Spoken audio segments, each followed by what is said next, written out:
Every now and then a shoe comes along that makes me really excited for the future of running shoes, and these two did exactly that.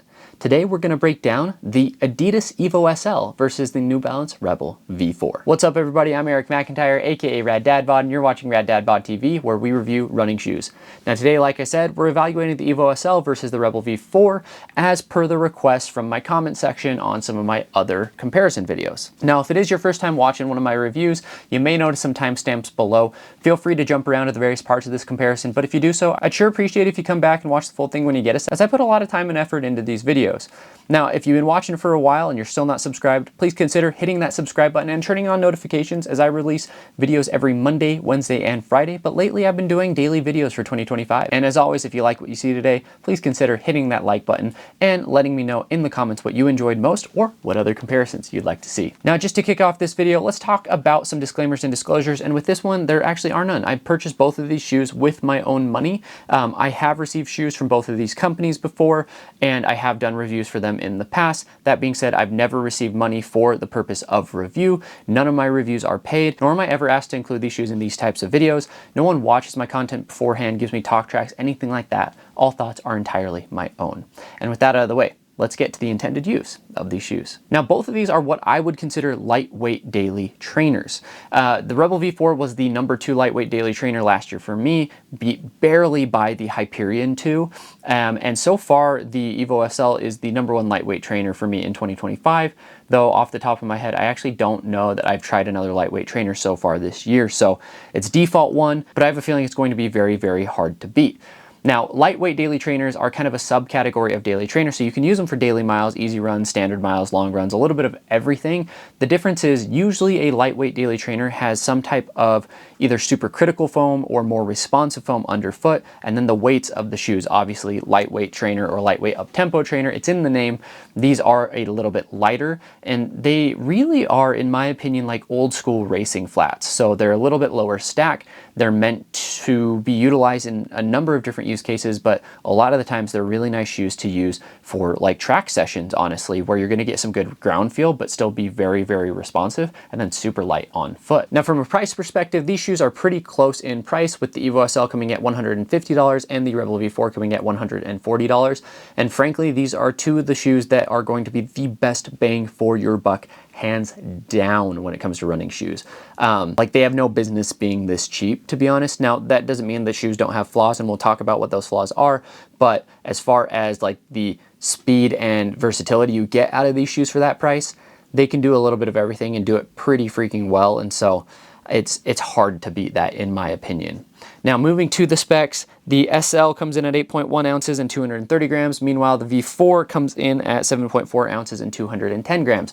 So the Rebel is a little bit lighter overall, but 8.1 is still very light, and is, yeah, kind of borderline, almost daily trainer, but still lightweight and still very much within the range of that lightweight daily trainer category for me. Now, from a stack perspective, the SL has 37 in the heel, 30 in the forefoot for a 6.5 millimeter heel to toe drop. So you get a mid drop, 37 in the heel, lots of cushioning there. Then with the Rebel, you get 34 in the heel, 28 in the forefoot for a 6 millimeter drop. So both mid drop shoes, 6.5 and 6, going to be very accommodating for a variety of foot strikes in that way. From a fit perspective, I find that the SL fits a tiny, tiny bit short, not enough for me to justify half sizing down, especially because I feel like the shoe fits kind of standard to roomy. So I feel like the fit is overall very accommodating in this, but not true wide. In fact, it's a little bit more standard in the midfoot, and then maybe a slightly roomier toe box overall. Meanwhile, the V4 fits short, and I would consider half sizing up, except for I found that the upper is a wider overall fit. So this I would call fairly wide. I think it is wide foot friendly. For that reason, I was a little bit afraid of lockdown issues if I did half size up. So both of these, I stayed with my traditional 10.5, but I could see rationale for half sizing up in the Rebel V4. Now, moving to the uppers, the SL has an engineered mesh upper that's very, very lightweight. I like the upper of the SL. A lot of people really, really don't, though. So I just want to kind of throw that out there. A lot of people felt like it felt cheap overall. I did not feel like it felt cheap. I felt like it felt minimal and breathable and lightweight, and I frankly really enjoyed it because I did like the fit, and I felt that I could still get good lockdown in the shoe. Now, a couple of flaws. One, the laces do feel very, very cheap, and two, the tongue is super, super short and does bunch up a little bit because it is not fully gusseted. So I feel like had Adidas maybe used different laces, had they had a better tongue construction, then a lot of the criticism wouldn't have been there with the SL. But to me, I'm like, for 150 bucks for the ride that you get in the shoe, which we'll talk about when we get to the midsole, I don't care that the upper is not phenomenal. In fact, again, I like the upper. It does have flaws, but I don't think it's as bad as a lot of people are making it out to be. Especially again for $150. Now with the Rebel, you have a synthetic engineered mesh over here and the Phantom Fit kind of lacing lockdown system, but it suffers from some of the same issues of the EVO SL with the upper, in the sense that it's not that the upper doesn't feel nice, the upper feels fine, but it is very wide, and then the tongue, while gusseted, is very, very short. So I did have a little bit of slippage inside the shoe with the Rebel.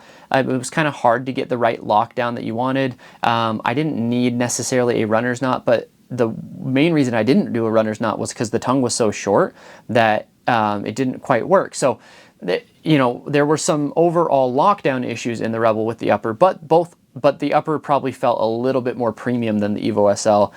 Both had similar breathability. Both are very lightweight. And again, sure, there's some issues with the upper of both of them, but for $140, $150, I really don't mind that at all, because I'm really more concerned about, hey, is my foot slipping around like crazy? If not, and the foam underfoot feels real nice, then I'm okay with that.